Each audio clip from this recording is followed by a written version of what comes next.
ഈശോയിൽ ഏറ്റവും സ്നേഹമുള്ളവരെ, ശുദ്ധീകരണ സ്ഥലത്തിലെ സഹനത്തിൻ്റെ സ്വഭാവത്തെക്കുറിച്ച് അറിഞ്ഞിരിക്കുന്നത് നല്ലതാ.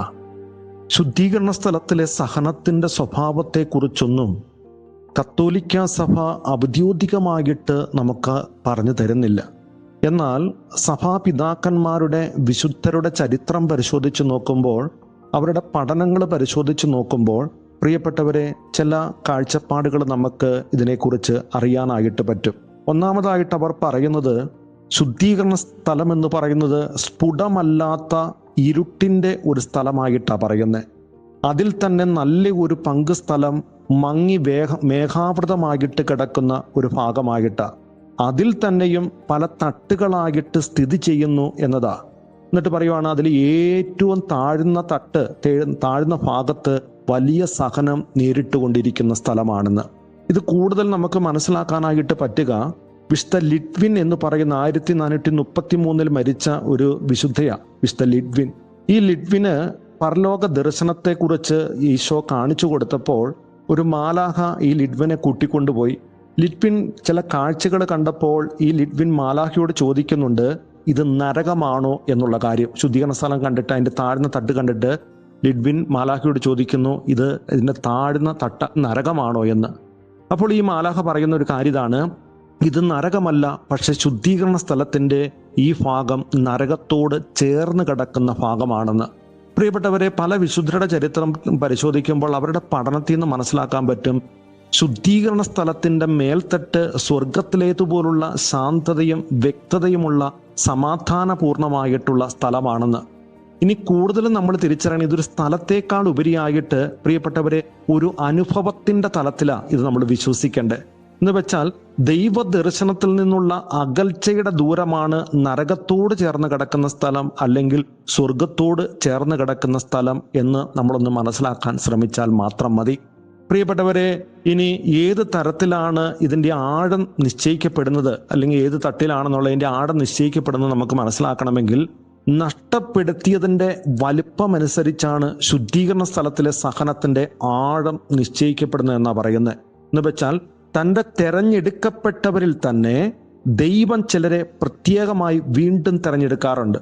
എന്ന് വെച്ചാൽ വിളിക്കുള്ളിലെ മറ്റൊരു വിളി എന്ന് പറയുന്ന പോലെ തൻ്റെ തെരഞ്ഞെടുക്കപ്പെട്ടവരിൽ തന്നെ ദൈവം ചിലരെ പ്രത്യേകമായിട്ട് വീണ്ടും തിരഞ്ഞെടുക്കുന്നുണ്ട്. അവരെ ഉപരി വിശുദ്ധിയിലേക്ക് ദൈവം ക്ഷണിക്കുന്നുമുണ്ട്. എന്ന് വെച്ചാൽ പ്രധാനപ്പെട്ട ഒരു ദൈവ ഐക്യത്തിലേക്ക് അവരെ ഈശോ മാടി വിളിക്കുക. മറ്റുള്ളവരിൽ നിന്നും ആവശ്യപ്പെടുന്നതിനേക്കാൾ കൂടുതൽ സ്നേഹം ഇവരിൽ നിന്നും ഈശോ ആവശ്യപ്പെടുക. ഇവരെക്കുറിച്ച് വിശുദ്ധ ഫൗസ്റ്റീന പറയുന്ന മാലാഖമാരുടേതുപോലുള്ള ആത്മാക്കൾ എന്നാണ് ഈ പ്രത്യേക വിളി കിട്ടിയവരെ കുറിച്ച് വിശുദ്ധ ഫൗസ്റ്റീന ആവശ്യപ്പെടുന്നത്. ഇപ്രകാരം വിശുദ്ധ ഫൗസ്റ്റീന പറയുന്ന ഒരു ഉദാഹരണമായിട്ട്, എല്ലാവരും ഒരേ മഠത്തിൽ തന്നെ താമസിക്കുമ്പോഴും ഉന്നതമായ സ്നേഹത്തിലേക്ക് പ്രവേശിക്കുവാൻ പ്രത്യേകമായി ചില ആത്മാക്കളോട് ദൈവം ആവശ്യപ്പെടാറുണ്ട്. അങ്ങനെയുള്ള ആത്മാവിന് ഈ വിളി മനസ്സിലാക്കാനും പറ്റുകയും ചെയ്യും. ഈ ആത്മാവ് ഈ വിളിയെ ചിലപ്പോൾ അനുഗമിക്കുകയോ അവഗണിക്കുകയോ ചെയ്തേക്കാം. അല്ലെങ്കിൽ നമ്മളാണ് തീരുമാനിക്കുന്നത്, അങ്ങനെയുള്ള വിളി കിട്ടിയവരാണ് അത് അനുഗമിക്കണോ അല്ലെങ്കിൽ അവഗണിക്കണോ എന്ന് തീരുമാനിക്കുന്നത്. പ്രിയപ്പെട്ടവരെ, ദൈവത്തിൻ്റെ ഈ സ്പർശനത്തോട് വിശ്വസ്ത പുലർത്തണമോ വേണ്ടയോ എന്ന് തീരുമാനിക്കുന്നത് ഈ ആത്മാവിനെ ആശ്രയിച്ച് തന്നെയാണ്. ഇത്തരത്തിലുള്ള അതിക്രമങ്ങൾക്ക് ദൈവത്തോടുള്ള കടം വീട്ടാനായി ശുദ്ധീകരണ സ്ഥലത്തിൽ ഒരിടമുണ്ട് എന്നാണ് വിശുദ്ധാത്മാക്കൾ, പ്രത്യേകിച്ച് വിശുദ്ധ ഫൗസ്റ്റീന പറഞ്ഞു വെക്കുന്നത്. ഇത്തരത്തിലുള്ള പീഡയാണ് ഏറ്റവും കഠിനമായിട്ടുള്ളത്.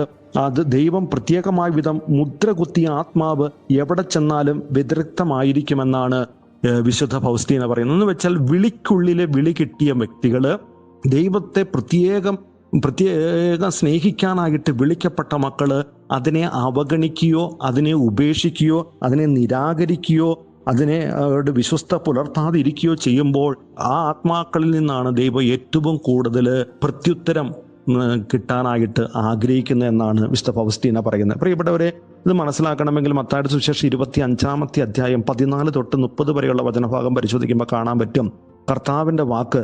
അത് അവിടെ ഇങ്ങനെയാണ്, നൽകപ്പെട്ട താലന്തുകൾക്കനുസരിച്ച് അവനെ ഓരോരുത്തരും തിരിച്ചേൽപ്പിക്കണമെന്നുണ്ട്. അപ്പോഴാണ് യജമാനന്റെ സന്തോഷത്തിലേക്ക് പ്രവേശിക്കുവാനായിട്ട് സാധിക്കുന്നത്. എന്നാൽ ലഭിച്ച താലന്ത് മണ്ണിൽ കുഴിച്ചിട്ടവനോട് യജമാനൻ പരുഷമായിട്ടാണ് പറയുന്നത്.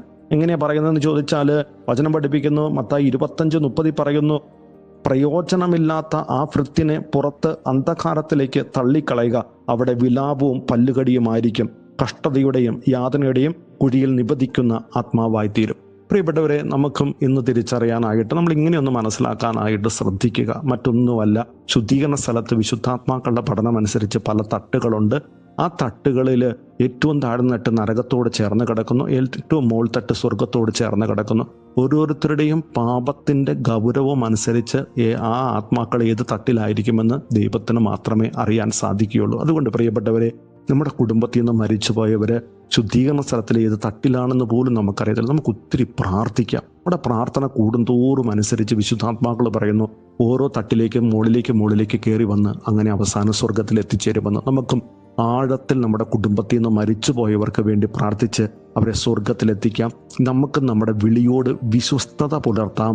ദൈവത്തിൻ്റെ ഉൾവിളി കിട്ടിയ മക്കളാണെങ്കിൽ, പ്രിയപ്പെട്ടവരെ, വിളിക്കുള്ളിൽ വിളി കിട്ടിയ മക്കളാണെങ്കിൽ ഏറ്റവും പ്രത്യേകമായിട്ട് വിശ്വസ്ത പുലർത്താനായിട്ട് പരിശ്രമിക്കുക. അതിന് ദൈവമായ കർത്താവ് നമ്മളെ ഓരോരുത്തരെയും അനുഗ്രഹിക്കട്ടെ, ഇപ്പോഴും എപ്പോഴും എന്നേക്കും. ആമേൻ.